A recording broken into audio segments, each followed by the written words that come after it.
Bom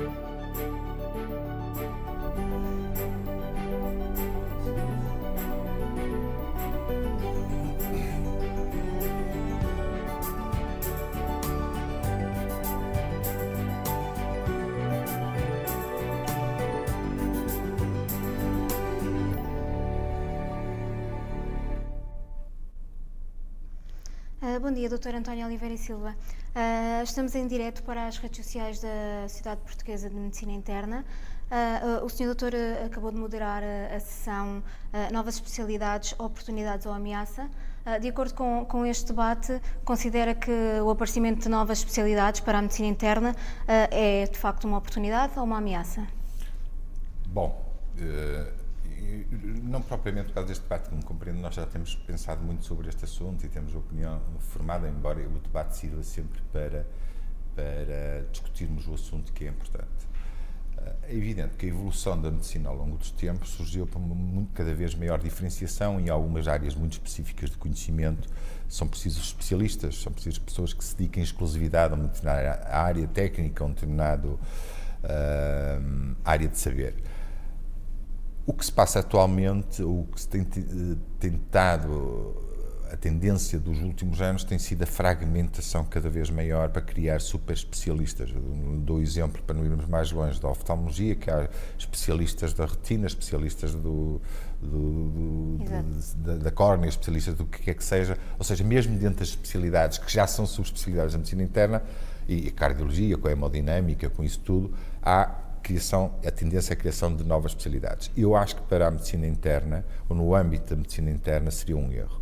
Na evolução da especialidade, o que eu considero a evolução da especialidade de medicina interna, devemos ter uma visão claramente alargada, e nós temos uma visão alargada de conhecimento em que poderemos encarar o doente, qualquer que seja a tipologia, nós somos médicos do doente adulto, embora, e isto não é impeditivo que alguns de nós se dediquem especificamente a uma determinada área, mas embora sem perder a visão generalista. O que é difícil é ter, o que é difícil ou que é dificilmente defensável para um internista como eu, ou como a visão maioritária dos internistas, é ter, é formar subespecialidades muito dedicadas. Vou-lhe dar o meu exemplo. Eu sou internista de formação geral, claro, e durante uns anos dediquei-me especificamente ao acidente vascular cerebral agudo, coordenei uma área de acidente vascular cerebral agudo.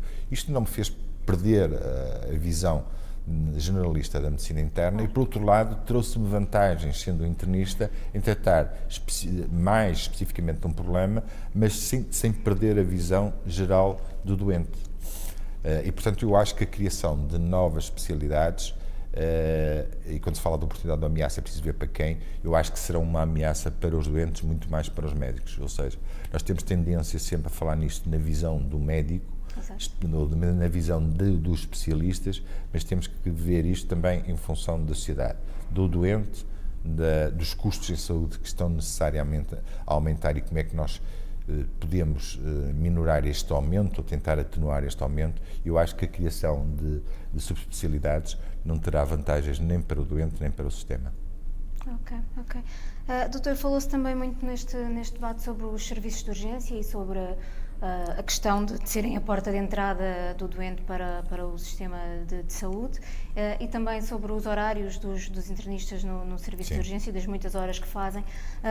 O que é que acha que se poderia fazer ou qual é a solução para esta problemática? Pois, essa tal pergunta de $1 milhão, se nós soubéssemos a solução, porque andamos há muito tempo. Agora, há coisas que, analisando o perfil do doente que vai ao nosso serviço de urgência, e atenção que eu nunca culpabilizo a pessoa que vai ao serviço de urgência. A pessoa vai ao serviço de urgência porque tem um problema e quer ver o seu problema resolvido. Claro. Agora, o sistema é que não está organizado para estas doenças agudas. Aliás, um dos colegas falou que quando era miúdo nunca tinha sido levado a um serviço de urgência, porque havia o médico que ia à casa, que fazia ambulatórios, portanto havia o clínico geral que via a maior parte dos episódios agudos, que é uma coisa que atualmente deixou de existir. E, portanto, a pessoa, quando sente que tem um problema, ainda por cima um problema que não sabe o que é, porque ninguém tem a obrigação de saber se uma dor no peito é benigna ou é maligna, se é um simples dor da parede ou pode ser um infarto de miocárdio, e, portanto, vai ao serviço de urgência. Eu O que eu acho é que deve haver uma reorganização do sistema de maneira a que proporcionar assistência imediata a uma doença aguda ou a uma agudização de uma doença crónica. Isto só se desenvolve aumentando o número de acesso, o número de vias de acesso ao sistema de saúde, quer seja via cuidados primários, quer seja mesmo na vertente hospitalar, onde muitos doentes crónicos são seguidos e que agudizações devem ter sempre uma disponibilidade para serem observados, para serem vistos, não terem uma consulta marcada de uns meses. Claro, claro. Era isso que eu ia referir, para além dos doentes agudos que vão às urgências, porque têm uma situação aguda, obviamente, os doentes crónicos recorrem também muito às urgências, quando deveriam ter espaços... Sim, e isso, repare, não traz nenhuma vantagem. Para um doente crónico, que normalmente é seguido por um médico que o conhece melhor que ninguém, tem toda a vantagem que seja esse médico ou essa equipa. Quando falo do médico, cada vez mais a tendência para falarmos de equipa assistencial, que seja observado numa agudização, porque conhece certamente melhor que um colega que esteja no serviço de urgência que nunca ouviu. Claro, claro. Sr. Doutor, este debate foi um debate profícuo? Foi, com certeza. Com certeza.